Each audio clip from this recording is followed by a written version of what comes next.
Le damos gracias al Señor por este tiempo, hermanos. Es muy precioso. Los tiempos son difíciles, no nos damos cuenta, pero lo que el Señor nos va a hablar esta noche va a tener un trasfondo para nosotros, va a tener un impacto si lo tomamos. Por ello, le he pedido que todos abramos nuestro corazón, invocando su nombre, diciéndole, Señor, aquí estoy, me abro a ti para escucharte y que el hablar sea nada más que del Señor. No miremos a los hermanos, miremos lo que el Señor nos quiere hablar esta noche. Amén. Vamos al tema. El tema es: el servicio se realiza en la iglesia. Y tiene 4 aspectos que vamos a revisar. Primero, la bendición de Dios se recibe en la iglesia. Segundo, recibir el pastoreo del Señor y oír las palabras del Señor se producen en la iglesia. Tenemos poder si oramos en la iglesia.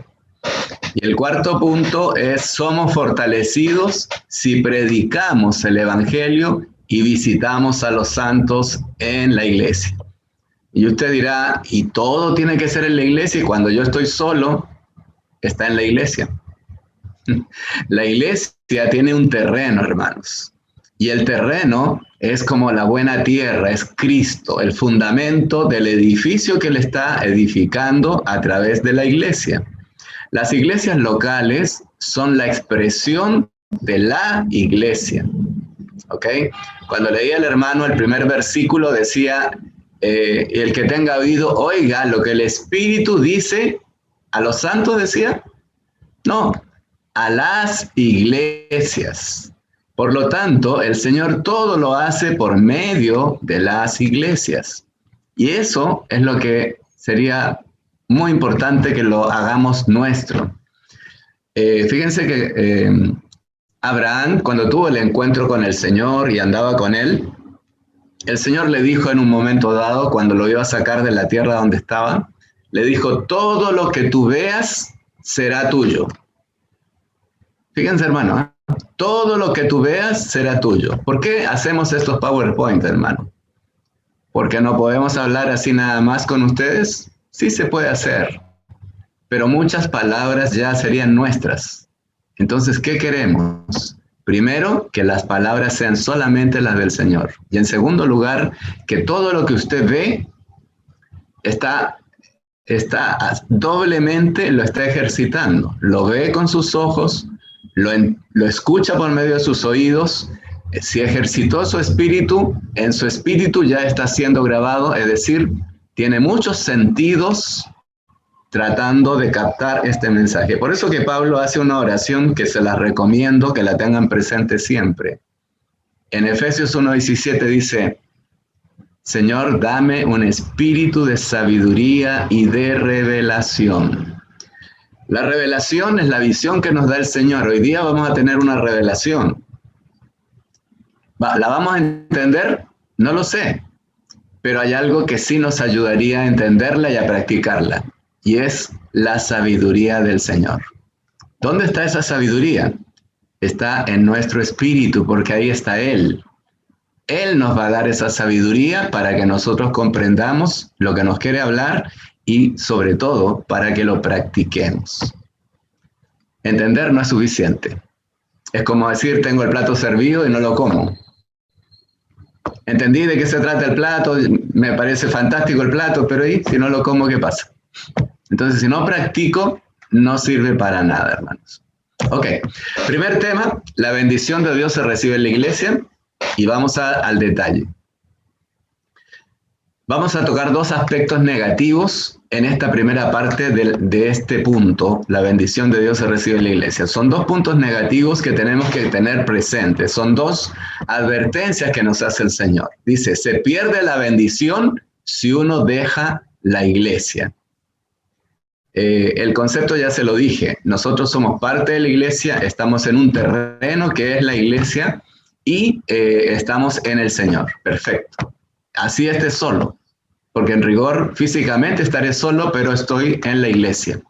Pero ¿qué pasa cuando dejo a la iglesia? Dice, el problema principal de esto es comprender que aunque cada creyente es parte de la iglesia, la mayoría no están afirmados sobre el terreno y han perdido la naturaleza propia de la iglesia. Cuando una persona que pertenece al Señor sale de una denominación, una secta divisiva o un grupo libre, no están dejando la iglesia. Ojo, hermanos. Antes bien dice, se está separando de la división. Y esto es muy importante. ¿Qué es la iglesia? Muchas veces la gente dice, vamos a la iglesia y vamos a un local. Eso no es la iglesia. Ustedes lo saben. Bien, ¿qué es la iglesia? La iglesia es algo espiritual.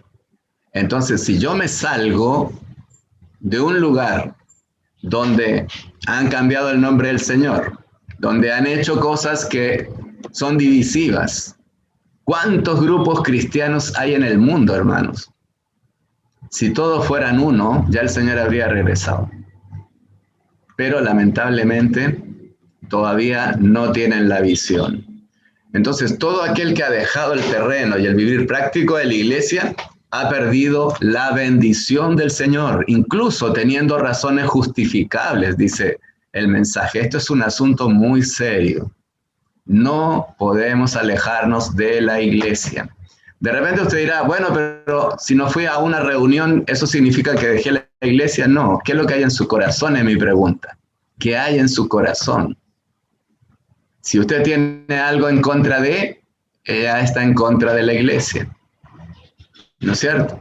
Vamos al segundo punto negativo que vamos a tocar previo a los puntos positivos de esta parte del mensaje. Rehusarse a oír a la iglesia es un asunto serio. Y hay un ejemplo, Mateo 18. El Señor habló sobre un asunto de la iglesia. Dice, si un hermano peca contra nosotros, ¿qué debemos hacer? ¿Descartarlos? ¿Hablar mal de él? Eso no es lo que el Señor quiere. Dice, deberíamos ir y tratar de recobrarlo. O sea, si un hermano se equivoca, hace algo, no sé, lo que sea, negativo, usted vaya y busque a su hermano. ¿Cómo tiene que hacerlo? Primero, orando, pidiéndole esa dirección, esa guía, que le ponga incluso las palabras el Señor que usted tiene que usar con ese hermano. Si se rehúsa ese hermano a oírlo, deberíamos ir junto con uno o dos más. ¿Por qué? Porque tiene que haber testigos. Y si él se rehúsa a oírlos, a ellos inclusive, entonces debería decírselo a la iglesia. Si él se rehúsa a oír la iglesia, el Señor dijo, tenlo por gentil y recaudador de impuestos. Esto es un asunto muy serio, hermanos. Entonces, estos dos puntos son la parte negativa de lo que les quiero compartir con este primer punto que se llama la bendición de Dios se recibe en la iglesia. Dos elementos que me separan de la iglesia, ¿no es cierto? Pero ahora vamos a la parte positiva de esto. La intercesión de la iglesia es una bendición. Y aquí tenemos Hechos 12:5. Cuando Pedro estaba en la cárcel, la iglesia hacía ferviente oración a Dios por él. Y lo liberaron. Y esto es una gran bendición. Hay un versículo, hermanos, que es Filipenses 1:19. Yo lo sé de memoria, pero siempre lo tengo presente, hermanos, y usted también debería tenerlo presente. Y le digo textualmente lo que dice, porque sé que por vuestra petición, y esta es una ecuación matemática, se lo voy a poner así, es una ecuación matemática, dice, porque sé que por vuestra petición, más, dice, y la, ¿no? Pero pongámosle un más. La abundante suministración del Espíritu de Jesucristo, igual, esto resultará en mi salvación. Ahí tiene la ecuación, ¿no? La ecuación tiene que darse completa. La abundante suministración del Espíritu de Jesucristo no se da automáticamente, no se da solamente porque estoy pasándola mal, no. Se da por vuestra petición. Si la iglesia ora por alguna situación que estemos pasando cualquiera de nosotros, hermanos, la abundante suministración se va a sumar a ese pedido. ¿Y qué va a producir eso? La salvación de la situación que estemos viviendo. Entonces, usted puede compartir a la iglesia, a los hermanos mayores, les puede compartir que tiene una situación. No necesariamente tiene que contar la situación, no se trata de nada, de dar cuentas, no.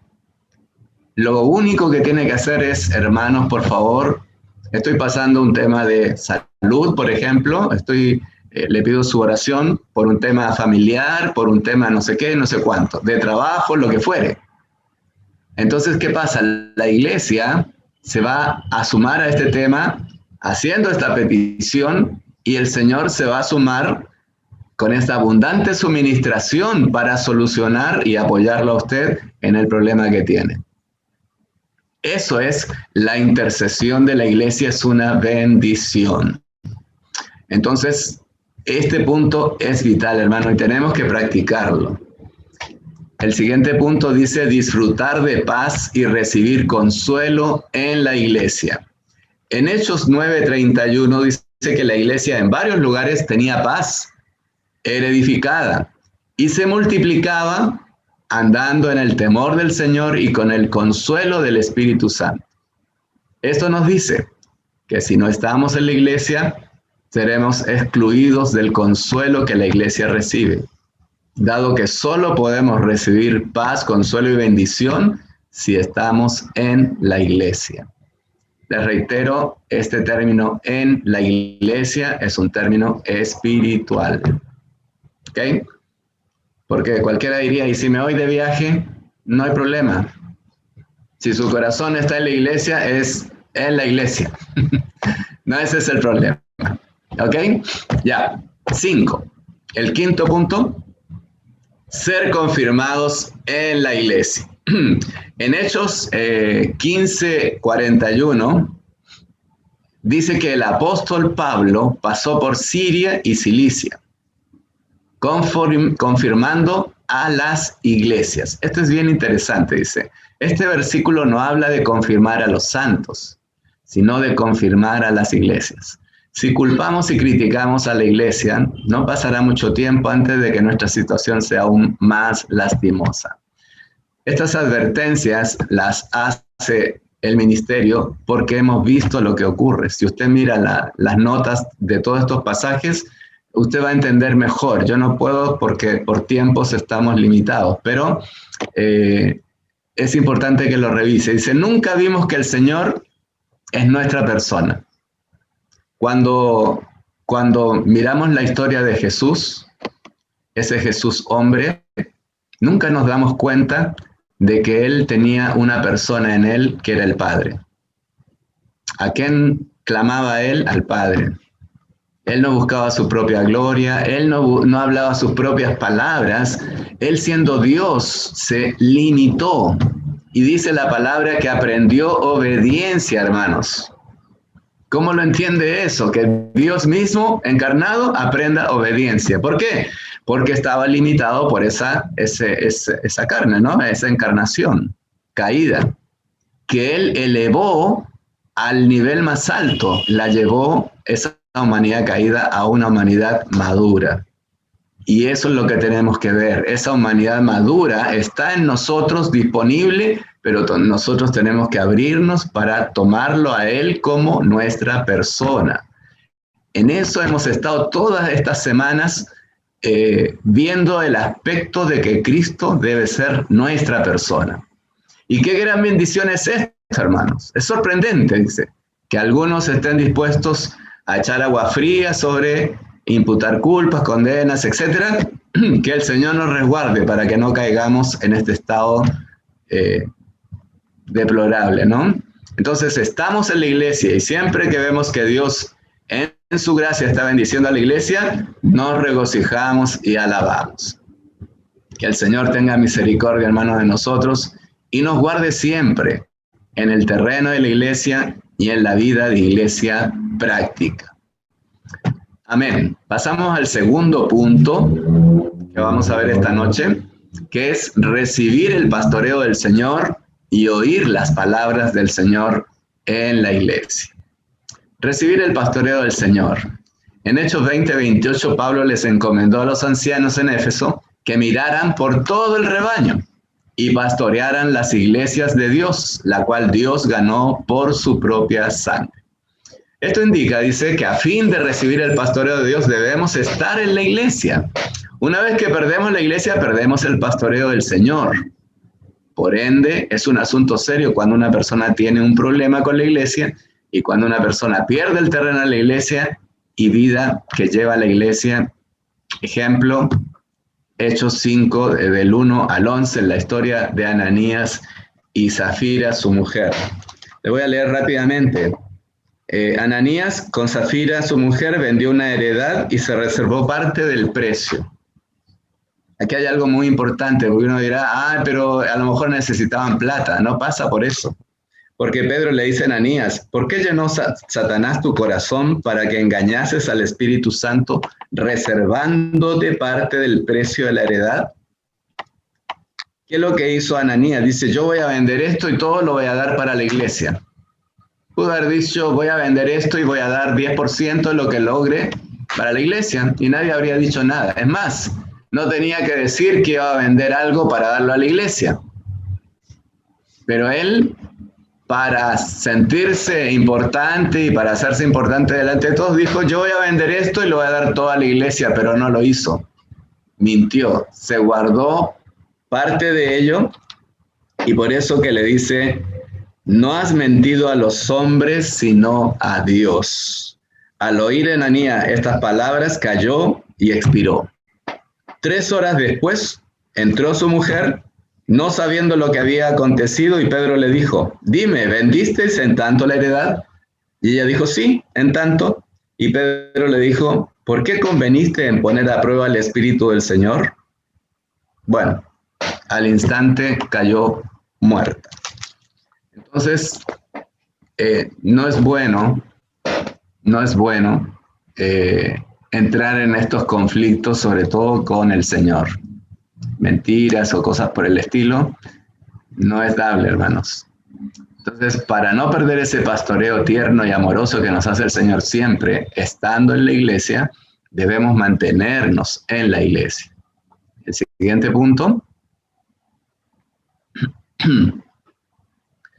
Oír las palabras del Señor. Bien, el último hablar del Señor se halla en el libro de Apocalipsis.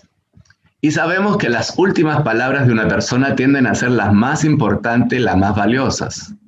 De hecho, las herencias las determina la persona antes de partir, ¿no es cierto? Y deja su herencia escrita, ¿no? O les deja una palabra de aliento o algo. En este caso, el Señor nos deja el libro de Apocalipsis como sus últimas palabras, que están dirigidas a las iglesias. Dice, por tanto, si no estamos en la iglesia, nos será difícil oír las palabras del Señor. Él repite 7 veces en este libro. El que tiene oído, oiga lo que el Espíritu dice a los santos. No, a las iglesias. Hermanos, cuán importante es la iglesia. Para el Señor es su obra maestra. No lo olvidemos. Bien, vamos al tercer punto. Tenemos poder si oramos en la iglesia. Mateo 18:19 dice, si 2 de vosotros, fíjense, no dice multitudes, dice, si 2 de vosotros se ponen de acuerdo en la tierra acerca de cualquier cosa que pidan, les será hecho por mi Padre que está en los cielos. Entonces, muchas veces nos quedamos, nos abstraemos de cosas que nos pasan y no nos atrevemos a ponernos de acuerdo con un hermano. ¿Y por qué dice 2? Esto nos lleva a pensar en lo siguiente. Debemos tener, hermanos, debemos tener un compañero de oración. Al menos un compañero de oración. La pregunta es, ¿usted tiene un compañero de oración? Puede ser su esposa, puede ser un hermano, puede ser no sé, el Señor que ponga en nuestro corazón quién quiere Él que sea nuestro compañero de oración. Entonces, cuando el Señor nos anima, esta es una promesa. Dice, si 2 de vosotros se ponen de acuerdo en la tierra a hacer cualquier cosa, les será hecho por mi Padre que está en los cielos. Es una promesa. Y Dios no miente, hermanos. Por lo tanto, si usted se pone de acuerdo con alguien, con un hermano, y se ponen a orar poniendo estas cosas delante del Señor, el Señor lo va a hacer. ¿Qué impide? Entonces, esta promesa del Señor otorga gran poder a estos hermanos y es válida cuando estos 2 hermanos tienen una posición apropiada respecto a la iglesia. Importante esto, cuando tienen una posición apropiada respecto a la iglesia. Si estos hermanos tienen problemas con la iglesia, no tendrán poder. Y lo más probable es que ni siquiera se pongan de acuerdo. Fíjese cuán importante. En Hechos 12, cuando Pedro estaba encarcelado, la iglesia hacía ferviente oración a Dios por él. Versículo 5. Sin embargo, cuando fue liberado de la prisión, Pedro llegó a casa de María, donde muchos estaban orando. No es posible afirmar que todos los que estaban en casa de María eran toda la iglesia. No obstante, allí los creyentes tenían gran poder porque la iglesia los respaldaba. Esto es precioso, hermanos. Sigamos adelante para no gastarnos el tiempo.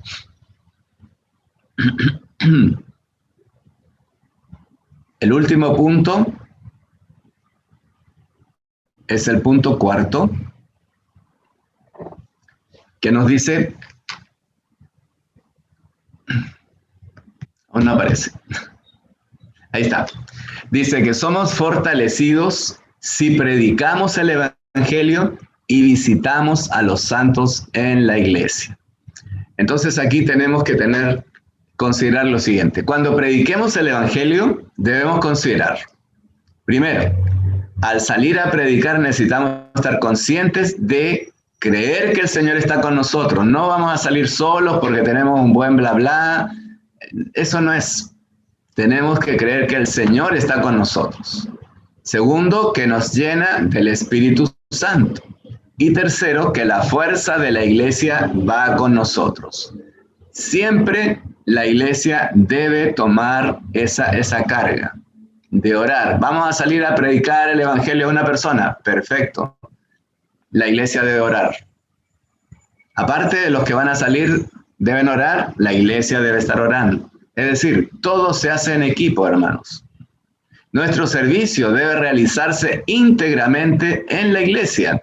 Todo lo que realicemos, si lo hacemos en la iglesia, será poderoso, hermanos, porque cuenta con una fuente de energía que proviene de la Nueva Jerusalén en el tercer cielo. Recuerde que la Nueva Jerusalén es la iglesia ya madura, ¿no? La obra maestra terminada del Señor. Cuidemos de caer en orgullo. Esto es otra advertencia que nos hace. Predicamos y todos se convierten y ya nos creemos Pedros, ¿no? Que 3.000 se convierten, etc. No, no es así, hermanos. Ningún mérito hay para aquel que lleva el Evangelio y hace que varias personas reciban al Señor. El sábado tuvimos un bautismo. Se bautizaron 2 hermanos. Uno de los hermanos llevó a su mamá y su mamá recibió al Señor. ¿De quién fue mérito, hermano? ¿Del hijo que llevó a su mamá? ¿Del hermano que le predicó el Evangelio y que hizo recibir al Señor? ¿O fue del Señor que tenía todo armadito, listo, perfecto? Se crearon la esfera adecuada, cantamos himno, etc. Y la mamá recibió al Señor. Y gloria al Señor por eso. Entonces, cuidado en caer en orgullo o en luchas con otros hermanos y menospreciar a los mayores. El resultado de tal actitud será dejar la iglesia. Y por consiguiente, la fuerza que lo sostenía, que proviene de la iglesia, habrá desaparecido. Estos puntos son cruciales, hermanos. Y lo único que nos queda decir es una frase que hemos puesto ahí en grande. Dice, hermanos, demos gracias y alabanzas al Señor por su cuidado de todos nosotros en su iglesia. Te damos gracias, Señor. Te damos gracias por este precioso tema, Señor. Aparentemente parece sencillo de entender. El tema es qué tanto lo practicamos. Y ese es el desafío, hermanos, que el Señor nos pone. Y nosotros lo único que decimos, Señor, solos no podemos, pero contigo somos más que vencedores en Cristo Jesús. Amén.